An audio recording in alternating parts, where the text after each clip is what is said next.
Hello जी, नमस्कार। मल्हास पिटार में आपका स्वागत है। आई होप सब अच्छे होंगे और हम भी आपके दया से, परमात्मा की दुआओं से बहुत अच्छे हैं।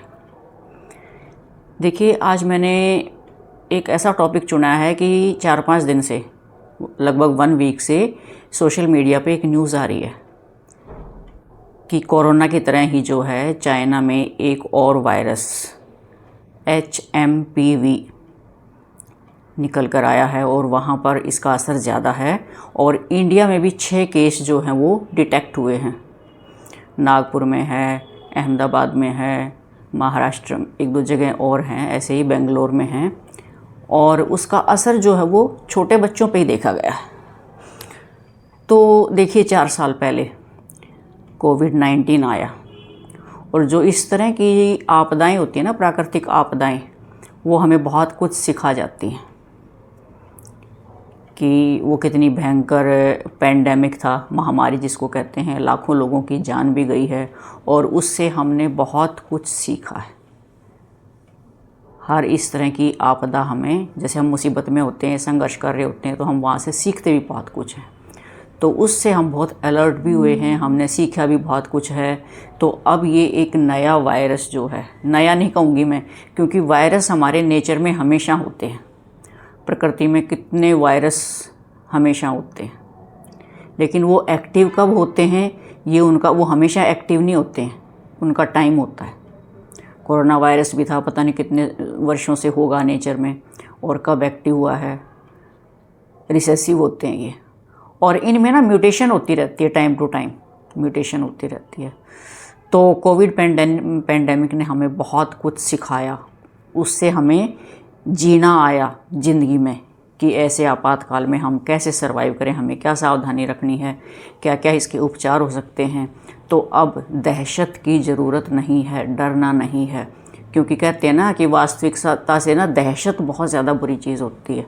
एक एग्जांपल दूंगी, जैसे कई बार होता है कि सांप देख लिया किसी ने, सांप ने डसा भी नहीं है और सांप को देख के उसको इतनी दहशत हुई कि उसकी डेथ होगी। तो वही हाल जो है हम इन चीज़ों से बना लेते हैं। डरें नहीं, घबराएं नहीं, उनके तरीके खोजें कि हम सरवाइव कैसे कर सकते हैं। तो कोरोना से हमने बहुत कुछ सीखा है।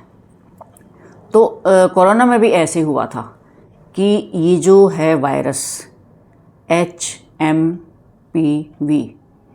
Human metapneumovirus, human metapneumovirus, pneumo होता है निमोनिया, पी निमोनिया, निमोनिया की स्पेलिंग पी से शुरू होती है, तो वो ले लिया, HMPV human metapneumovirus. तो देखो, ये इन्फ्लुएंजा टाइप ही है, ये वायरस होता है। हमें जो जुकाम होता है, फ्लू होता है, वो भी वायरल होता है। कहते हैं ना कि मुझे वायरल हो रहा है। तो हम थोड़ा सा इन चीज़ों को ना पहचानने में थोड़ा सा कन्फ्यूज़न कर लेते हैं। वो भी वायरस से ही होता है। और जुकाम घर में एक को हो जाए तो सबको होता, फैलता है, ज़रूर है ये। तो वो भी फैलने वाली, हम संपर्क में आते हैं एक दूसरे के, संक्रमण वाली बीमारी, संक्रमण होता है एक दूसरे के संपर्क में आने से ये फैलता है। कोई रोगी है, वो छींकेगा, उसके ड्रॉपलेट हवा में होंगे, या उससे हाथ मिलाने में, उसके संपर्क में आने से, या कोई चीज़ ऐसे रोगी ने छू दी है तो उसके छूने से, और हम अपने हाथ नाक और मुंह के पास लेके जाएंगे फिर ऐसे संक्रमित हाथ, तब ये बीमारियां हमारे शरीर में फैलती हैं। तो हमने प्रिकॉशंस कोरोना टाइम में बहुत कुछ सीखी हैं। तो ये छोटे बच्चों पे ज़्यादा अटैक करता है या बुज़ुर्गों पे? उसका कारण है क्योंकि उनका इम्यून सिस्टम इतना स्ट्रॉन्ग नहीं होता है। छोटे बच्चे का, डेवलपिंग बच्चा है, धीरे धीरे उनका प्रतिरक्षी संस्थान, इम्यून सिस्टम किसको कहेंगे, जो रोगों से लड़ने की जिसमें क्षमता हो, छोटे बच्चे में कम होता है और बुज़ुर्गों में भी ये कमज़ोर हो जाता है। तो ऐसे व्यक्तियों पे ये ज़्यादा अटैक करता है। और ये रेस्पिरेटरी ही डिजीज़ है कि हमारे लंग्स को, ट्रैकिया को, इन्हीं को इन्फेक्शन होता है। सिम्टम्स वही हैं इसके भी जो कोरोना में थे। नाक ब्लॉक करेगा, गले में खराश होगी, आपको कफ होगा, खांसी होगी, कंजेशन होगा, और बिल्कुल वही देखो, निमोनिया तो हम शुरू से सुनते आ रहे हैं बचपन से कि कई बार किसी की डेथ होगी, कैसे डेथ होगी, निमोनिया से। निमोनिया में भी क्या होता है कि चेस्ट में, आपके फेफड़ों में इतना कंजेशन हो जाता है, इतना कफ जमा हो जाता है कि आपको सांस लेने में दिक्कत होती है, ऑक्सीजन नहीं उसमें प्रवाहित होती। हमारे जो फेफड़े हैं ना, उनमें इतनी असंख्य कैपिलरीज हैं, बहुत ज़्यादा, और उन्हीं में ऑक्सीजन भरी हुई होती है। और उनको जब कफ ब्लॉक कर देगा, कफ निकलेगा नहीं, तो हमें सांस लेने में दिक्कत होती है और यही हमारी मौत का कारण हो जाता है। तो एक तो मैं इसकी प्रिकॉशन आपको अभी बता देती हूँ, कभी भी ऐसे ना बैठें, हमेशा ऐसे बैठें खुल के, क्योंकि ऐसे बैठेंगे तो हमारे फेफड़े दब जाते हैं और हमारी बहुत सारी जो एयर कैपिलरीज हैं वो भी दब जाती हैं और उसमें हम ऑक्सीजन नहीं भर पाते हैं। सीधे बैठें और डीप ब्रीदिंग करें, खुल के सांस लें, भरपूर ऑक्सीजन अंदर लेके जाएं। ये हमें बहुत कुछ बचाता है। इस पे भी मैं थोड़ी सी बात करूंगी फिर। तो पहले तो मैं आपको बताना चाह रही थी कि जिनका इम्यून सिस्टम कमज़ोर है, प्रतिरक्षी संस्थान कमज़ोर है, उनको ये ज़्यादा अटैक करता है और उनके लिए भी अगर आप प्रिकॉशंस रखेंगे तो बहुत सारी सावधानियों से बचा जा सकता है। तो देखिए इम्यून सिस्टम का क्या है, मैं आपको इनके कुछ टिप्स देती हूँ कि आप क्या क्या ले सकते हो इम्यून सिस्टम के लिए। एक तो मैंने बताया कि छोटी छोटी हल्की फुल्की एक्सरसाइज करें, आप बच्चों को भी करवा सकते हैं। 3-4 साल का बच्चा तो धीरे धीरे करना आपको देख के सीख जाता है कि आप डीप ब्रीदिंग करें, लंबा सांस लें, रोकें उसको, फिर छोड़ें। ऐसे करें कई बार, इससे आपके फेफड़ों की ना स्ट्रेंथ बढ़ती है और ज़्यादा से ज़्यादा आप ऑक्सीजन अंदर लेकर जाते हो। उसके बाद फिर मैं आपको बताती हूँ एक तरीका कि अगर कंजेशन हो जाता है, ये मेरा बचपन से ही अनुभव है, मैं अपनी ये सारी चीज़ें मैं अपने अनुभव के बेस पे बता रही हूँ आपको कि जब कंजेशन हो जाता है तो हमने कफ नहीं जमने देना है। हमें नॉर्मल भी अगर जुकाम हो जाता है ना, नॉर्मल भी हमें पता लग जाता है पहले ही गले में कुछ खराश होगा, हमारा टेस्ट थोड़ा सा चेंज हो जाता है, तो तभी क्या करें, अपने यहाँ तो इतने ज़्यादा यूकलिप्टिस है, सफ़ेदा बहुत ज़्यादा, जिसको सफ़ेदा बोलते हैं, बहुत लंबा पेड़ होता है, पतली पतली पत्तियाँ होती हैं, सफ़ेदा यूकलिप्टिस, उसकी पत्तियाँ ले आओ आप फ्रेश, और एक पतीला पानी उबालो और 8-10 पत्तियाँ उसमें डाल दो और उबाल कर आप टेबल पे बैठ जाएं, ऐसे जैसे मैं बैठे ऐसे टेबल पे रख लो और ऊपर से एक चादर ले लो या कंबल और वो स्टीम अपनी लेते रहो, खींचते रहो सांस से। 10 बार नाक से लें, मुंह से छोड़ें, और 10 बार मुंह से लें, नाक से छोड़ें। आपका पूरा रेस्पिरेटरी ट्रैक को साफ़ कर देगा। सफ़ेदे में होता क्या है, यूकलिप्टॉल ऑयल होता है, यूकलिप्टॉल ऑयल, और वो हमारे रेस्पिरेटरी ट्रैक को बिल्कुल क्लीन कर देगा, कहीं कोई रुकावट नहीं रहेगी। 2 बार आप स्टीम लें। अगर आप ठीक भी हैं और आपको डर है इस चीज़ की, दहशत हो, तो वो आप अभी से शुरू कर सकते हैं, या हल्की सी शिकायत होती है तो आप वो शुरू कर सकते हैं बिल्कुल, चाहे छोटा हो या बड़ा हो। कई बार बच्चों में समस्या आती है, मैं तो कहती हूँ जो छोटा बच्चा भी, मान लो आपका 2 साल का 1 साल का बच्चा भी है, आप उसको भी ये स्टीम दे सकते हो। कई माएँ कहती हैं कि भी बच्चा स्टीम नहीं लेता है, उसका तरीका स्टीम लेने का, हमें सेक्रीफाइस करना पड़ेगा बच्चे के लिए।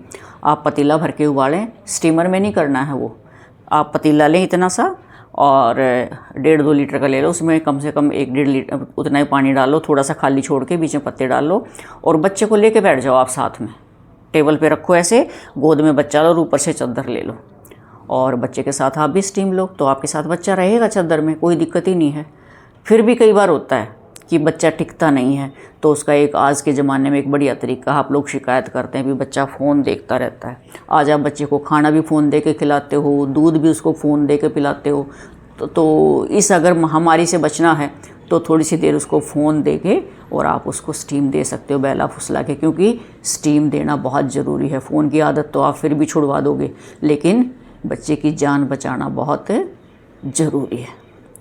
तो ये चीज़ें हमने कोरोना से सीखी हैं, कोरोना हमें बहुत कुछ सिखा गया है, इसलिए इस HMPV वायरस से सावधानी बहुत ज़रूरी है। इसको भी हम, कोई भी चीज़ है ना, उसको हल्के में ना लें। बीमारी कहते हैं ना, बीमारी और दुश्मन, इनको कभी भी हल्के में ना लें, लेकिन दहशत ना बनाएं, उसकी प्रिकॉशंस रखें।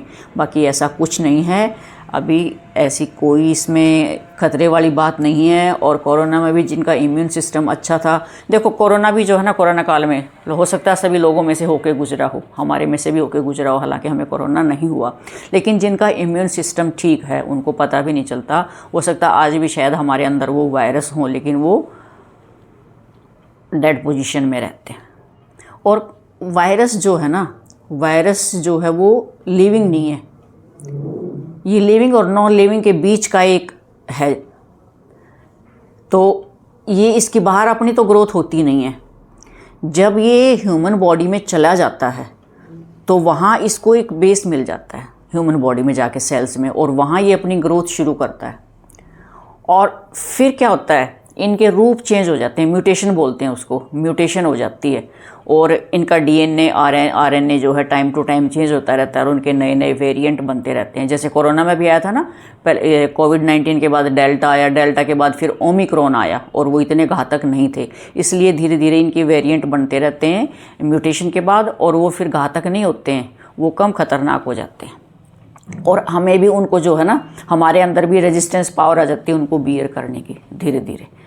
तो कोरोना से हमारे अंदर बहुत ज़्यादा रेजिस्टेंस पावर आ चुकी है हम सब में, लेकिन फिर भी लाइटली ना लें, प्रिकॉशंस ज़रूर लें इसके लिए। अब मैं इसके लिए ना कुछ प्रिकॉशंस बताऊंगी जो हम सब ने कोरोना टाइम में हम सब ने सीखा है, और चाहे वायरस ना हो तब भी हमें इन चीज़ों का तो हमेशा साफ़ सफाई का ध्यान रखना चाहिए कि हमेशा जो है ऐसे व्यक्ति से दूरी बना के रखें जिसको ये सिम्टम्स हैं, किसी को छींक आ रही है या घर में भी है तो आप दूरी बना के रखें, उसको मास्क पहनना ज़रूरी कर दें।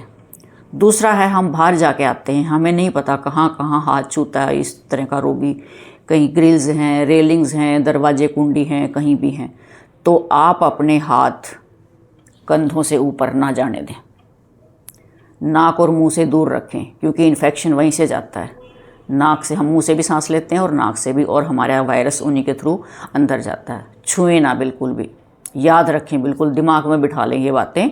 और जैसे ही आप घर आते हैं या बाहर भी कहीं आपको वॉश बेसिन मिलते हैं तो आप कुछ सेकंड्स के लिए साबुन लगा के, ऐसे नहीं साबुन लगाया और धो दिया, कुछ सेकंड्स के लिए अच्छे से 20-30 सेकंड्स के लिए आप अच्छे से अपने नेल्स को भी ऐसे और इनके बीच में से भी यहाँ से अच्छे से रबिंग करके और फिर अपने हाथ धोएं।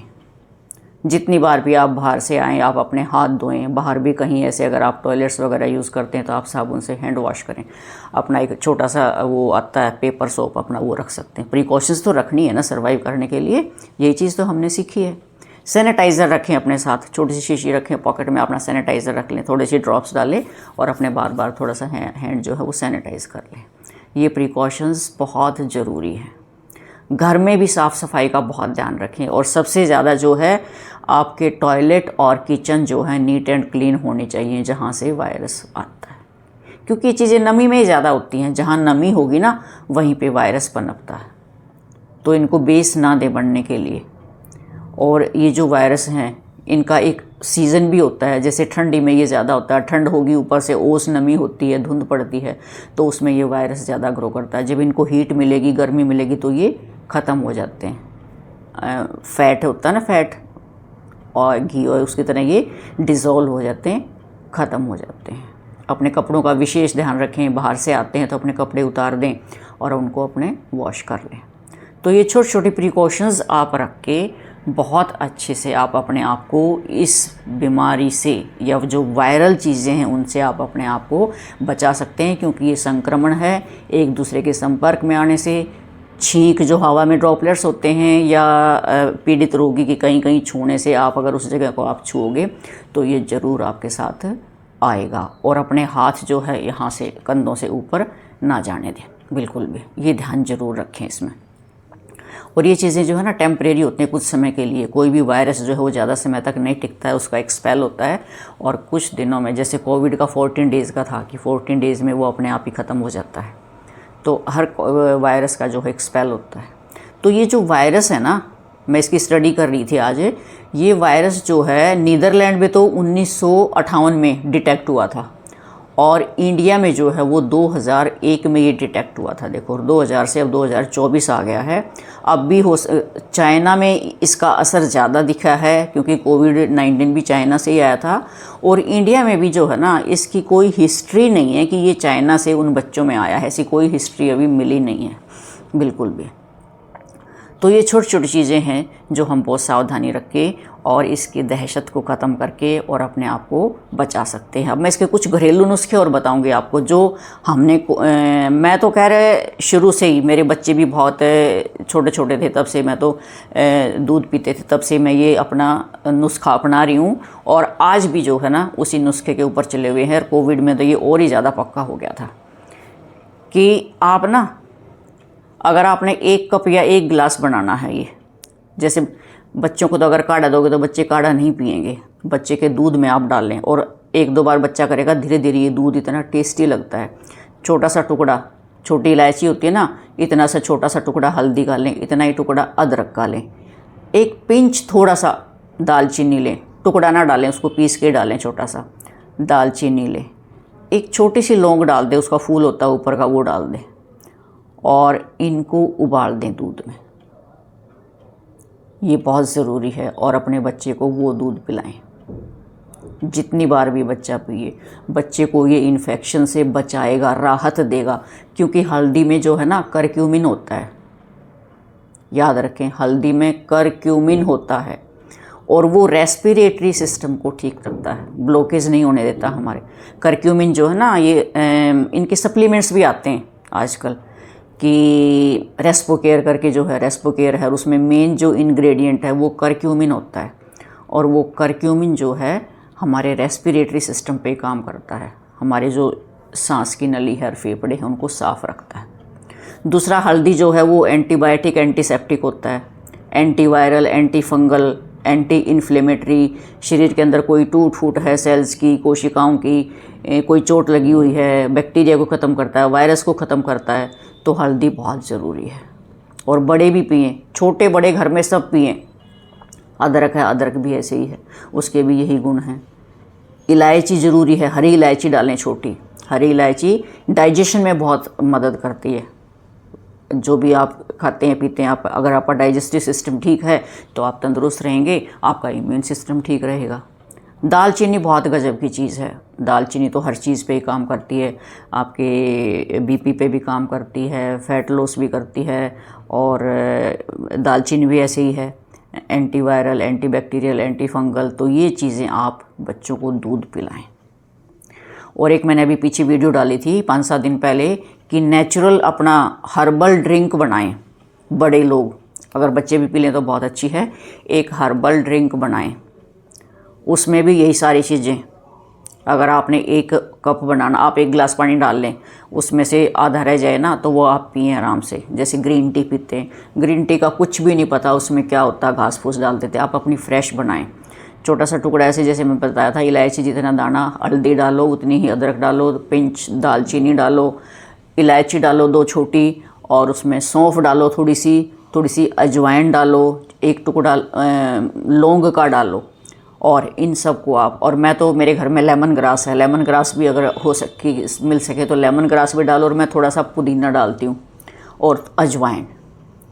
आप नोट कर लें सारी चीज़ें, मैं फिर बता देती हूँ। हल्दी, अदरक, दालचीनी, लौंग, इलायची, अजवाइन, लेमन ग्रास और सौंफ, शायद, हाँ सौंफ मैंने बता दिया, अजवाइन भी, क्योंकि अजवाइन और सौंफ जो है ना वो आपके डाइजेशन को ठीक रखती है। और पुदीना और अजवाइन की चाय पी के देखो, बहुत आपके पेट में नो ब्लोटिंग होगी, कुछ भी नहीं होगा, बहुत अच्छा आपका हजमा रहेगा, कोई दिक्कत नहीं आएगी डाइजेशन से रिलेटेड। और इन सब चीज़ों को उबाल के आप और छान के गरम गरम आप सिप करके पिएं, कोई भी वायरस आपके नज़दीक भी नहीं आएगा। ये बहुत ज़रूरी हैं चीज़ें एकदम से। तो ये मेरे लिए नहीं, आप अपने फ़ायदे के लिए ये चीज़ें ज़रूर अपनाएं अगर इस तरह की महामारी से बचना है तो। और मेन बात है, ये हमारे इम्यून सिस्टम को स्ट्रॉन्ग बनाते हैं, और वायरस जो है वो अनइफेक्टिव हो जाता है जब हमारा इम्यून सिस्टम मजबूत है। अगर हमारा प्रतिरक्षी संस्थान शरीर में अच्छा है, WBC वाइट ब्लड कार्पसल्स, जो श्वेत कणिकाएँ होती हैं जो रोगों से लड़ते हैं, अगर वो हमारे शरीर में मजबूत है तो कितने ही वायरस आके चले जाएं, उनका एक लाइफ स्पैन होता है, वो अपने आप ही ख़त्म हो जाते हैं, मर जाते हैं। तो कई बार ऐसा होता है, कई वायरस मरते भी नहीं हैं, पड़े रहते हैं ऐसे शरीर में, हमें पता भी नहीं चलता, होते हैं हमारे अंदर। तो हार्पीज़ है, जैसे मैं पढ़ रही थी, हार्पीज़ एक वायरस है कि एक बार किसी की बॉडी में एंटर कर जाए तो वो ख़त्म नहीं होता है, लेकिन वो पड़ा रहता ऐसे ही, आपके ऊपर असर नहीं करेगा अगर आपकी बॉडी मजबूत है, स्ट्रॉन्ग है। तो सभी बीमारियों का ही ऐसे होता है, अगर आपका इम्यून सिस्टम स्ट्रॉन्ग है तो आपको बीमारियां नहीं आएंगी, वो उनका असर ख़त्म कर देंगे और आपको पता भी नहीं चलेगा। क्योंकि वायरस तो कितने ढेरों अरबों खरबों वायरस हमारे जो है ना पड़े हुए हैं। आप कितनी बार हाथ अच्छे से धो कर देख लो, फिर भी आप माइक्रोस्कोप में देखोगे तो तब भी हमारे हाथों पे कीटाणु होते हैं। वॉश करने के बाद भी, किसी भी सरफेस को कितना ही क्लीन कर लो। तो अगर हमारा सिस्टम, पता नहीं हम कितने ही अपने अंदर हाथों के साथ, खाने के साथ अंदर लेके जाते हैं, कई कुछ अच्छे गुड बैक्टीरिया भी होते हैं जो हमारे लिए ज़रूरी होते हैं। तो आप दही खाएं, ताज़ी दही खाएं, फ्रिज की ठंडी दही नहीं खाएं, क्योंकि उसमें प्रोबायोटिक्स होते हैं, गुड बैक्टीरिया होते हैं जो आपके हाजमे को ठीक करते हैं। एक सबसे बढ़िया चीज़ आज के टाइम में, आंवला किसी न किसी रूप में ज़रूर लें। आंवला, आजकल आंवला इतना फ्रेश आंवला इतना आया हुआ है मार्केट में। आंवला में विटामिन सी भरपूर होता है, और विटामिन सी ज़्यादा से ज़्यादा लें, क्योंकि विटामिन सी जो है ना वो हमारे इम्यून सिस्टम को मजबूत बनाता है। आपको पता होगा सबको कि कोरोना टाइम में डॉक्टर्स ने विटामिन सी की ही टैबलेट्स बहुत ज़्यादा दी थी, और कोई दवाई नहीं थी, कि सिर्फ विटामिन सी, और विटामिन सी ही हमारे सिस्टम को मजबूत बनाता है। तो आज के टाइम में आंवला खाएं, इतना फ्रेश आंवला भरा हुआ है। मैं तो रोज़ क्या करती हूँ, 3-4 आंवले सब्ज़ी के बीच में डाल देती हूँ, वो सॉफ्ट हो जाते हैं, पक जाते हैं, और उनको फिर अपना सलाद की तरह खा लेते हैं। नहीं तो मैं तो कच्चा भी खा लेती हूँ अमरूद की तरह। 2 आंवले ले लें, छोटा सा चुकंदर ले लें, छोटी सी हल्दी ले लें, और गाजर ले लें, और उसको ब्लेंड करके उसका जूस निकाल के वो पिएं। देखिए आपका विटामिन सी भरपूर हो जाएगा आपके शरीर में। आजकल कीनू इतना आया हुआ है, कोई ज़्यादा महंगा भी नहीं है, आम आदमी की रीच में है। आप इनका जूस बना के पिएं, या कीनू ऐसे ही खाएं, फाइबर मिलेगा आपको। कीनू में भी ढेरों विटामिन सी होते हैं। अमरूद आजकल इतना अच्छा आया हुआ है। अमरूद, एक अमरूद जो है ना वो 3-4 संतरे के बराबर है, तो आप एक अमरूद ही खाएं। और आंवला तो मैं कहती हूँ, डॉक्टर कहते हैं ना, an apple a day keep the doctor away. मैं कहती हूँ an amla a day keeps the doctor away. एक आंवला जो है ना वो कई संतरों के बराबर है, 4-5 किलो संतरे के बराबर है एक आंवला। और एक आंवला जो है 7-8 अमरूद के बराबर है। तो क्यों ना हम एक आंवला ही खाएं, इतना महंगा भी नहीं है, हमारी रीच में है। वैसे नहीं खा सकते, आंवले की आप चटनी बना सकते हैं, हरे आंवले की, 2 के बारीक बारीक काट लो, उसमें थोड़ा सा धनिया डालो। धनिया देखो, धनिया अल्कलाइन होता है और आँखों के लिए कितना अच्छा होता है। आंवला हमारी आँखों के लिए, हमारे बालों के लिए, हमारे बीपी के लिए, डाइजेशन के लिए, विटामिन सी के लिए कितने फ़ायदे हैं आंवले के। तो आंवला अमृत है हमारे लिए। आजकल फ्रेश आंवला खाओ, आंवले की चटनी बनाओ, फ्रेश आंवले का अचार भी बना सकते हो, लेकिन मैं तो कहती हूँ फ्रेश लें, उतना ही अच्छा है। अचार भी कोई नुकसानदायक नहीं होता, क्योंकि उसमें भी सारे मसाले हमारे लिए फ़ायदेमंद ही होते हैं, और अचार खाना चाहिए। अचार जो है हमारे डाइजेस्टिव जो जूसेस हैं वो ज़्यादा बनाता है आंवले का। और जब सीज़न नहीं होता तब आप आंवले का मुरब्बा खा सकते हो, आंवला कैंडी खा सकते हो। उसमें फिर वही बात है कि फिर मीठा आ जाता है, कि मीठा हमें अवॉइड करना चाहिए। तो अब आंवला फ्रेश खाएं। तो कितने सारे मैंने आपको टिप्स दिए हैं कि जो मेरा अनुभव है, जो मैं रोज़ यूज़ करती हूँ, जो बरतती हूँ, और इस एज में भी I am fit and fine और फुल एनर्जेटिक। तो आई होप आपको ये टिप्स अच्छे लगे होंगे। और एक बार फिर से कहूँगी, इससे घबराने की ज़रूरत नहीं है, क्योंकि हम जब भी टीवी खोलते हैं तो यही न्यूज़ सामने चल रही होती है कि HMPV कोरोना से कितना ख़तरनाक। वहीं पे बंदा जो है दहशत मान जाता है। कोई डरने की बात नहीं है। अच्छे से न्यूज़ को सुने, उसको समझें। खाली सुनने से तो क्या होगा, दहशत या डर होगी, उसको समझें क्या है, एनालिसिस करें। घबराने की बात नहीं है। हाँ, सावधानी रखनी बहुत ज़रूरी है, सावधानियाँ रखें। आप लोगों को भी पता है, क्योंकि आप सभी कोविड के दौर से गुजरे हैं, और उन बातों को याद करके और वही सावधानियाँ रख के, और जो टिप्स मैंने दिए हैं उन पे फॉलो करके आपको पता ही नहीं चलेगा कि कोई वायरस आया था और चला गया। तो डीप ब्रीदिंग आप ज़रूर करें, क्योंकि जितनी मैक्सिमम ऑक्सीजन हम लेंगे उतने ही हमारा रेस्पिरेटरी सिस्टम स्ट्रॉन्ग बनेगा, उतनी हमें एनर्जी ज़्यादा मिलेगी। तो इन छोटी छोटी बातों के साथ आई होप आपको वीडियो अच्छी लगे तो मैं कहती हूँ इसको शेयर करें ज़्यादा से ज़्यादा। मेरे फ़ायदे के लिए नहीं, अपने फ़ायदे के लिए करें, अपने प्रियजनों के फ़ायदे के लिए करें, अपने नियर डियर के लिए करें, जिनका आप हित चाहते हो। ज़्यादा से ज़्यादा इस वीडियो को शेयर करें, ताकि सबको लाभ मिले, सबका डर ख़त्म हो, और वो ये सावधानियाँ और छोटे छोटे टिप्स अपना के अपने आप को हेल्दी रखें। तो मिलते हैं एक और नई मोटिवेशनल वीडियो के साथ। तब तक के लिए बाय बाय, थैंक यू।